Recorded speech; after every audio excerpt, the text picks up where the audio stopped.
Good afternoon, everyone. Today we are going to talk about Section 4 to Section 11 of Protection of Women from Domestic Violence Act 2005.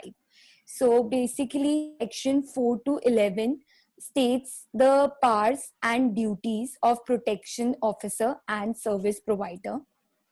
So, Section 4 states that any person who has a reason to believe that an act of domestic violence has been or is likely to be committed may inform the protection officer.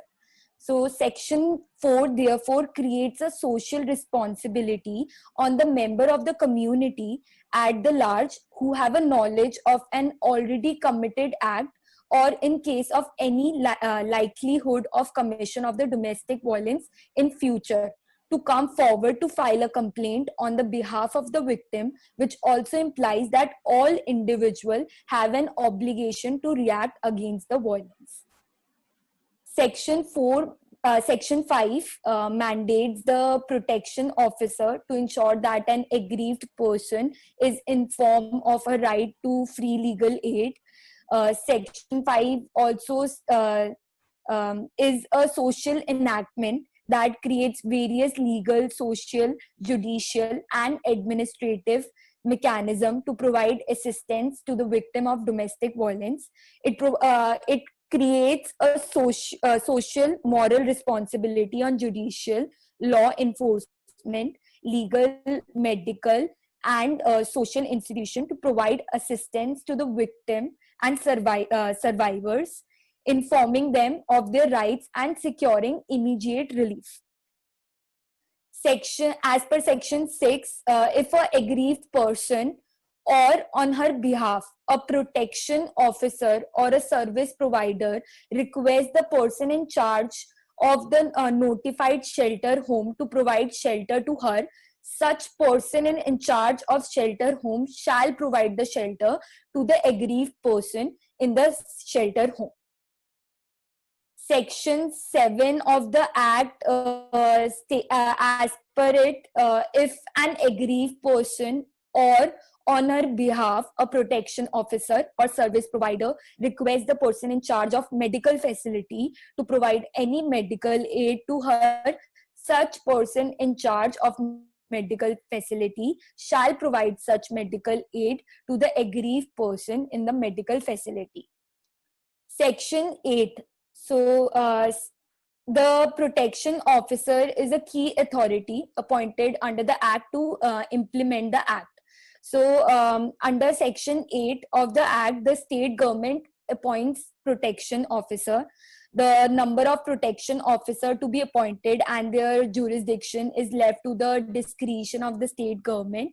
The state government should make this decision after considering a number of factors, including the population of the state, the volume of the reported cases of the gender violence, and the number of individual or or agencies that can provide infrastructural or other support to protection officer in discharge of their duties. So, Section 9 of Protection of Women from Domestic Violence Act defines the duties and functions of protection officers. So these are, first is assisting the magistrate, making domestic incident report and forwarding the copies to the police and service provider, making application for protection orders, ensuring the legal aid provided to the victim of domestic violence, maintaining a list of service providers, shelter home, medical facility, and counselors, making shelter home facilities available to the aggrieved and forwarding copies of related reports to the magistrate and the police, providing the aggrieved person with a medical examination and forwarding a copy of the medical report to the magistrate and police, ensuring the uh, compliance and execution of monetary relief under Section 20 as per the Code of Criminal Procedure, performing any other prescribed duties. Section 10 of the Act lays down the duties of service provider, which include recording of the domestic incident reports, getting the victim medical assistance, ensuring her with shelter, and also ensures immunity for prosecution.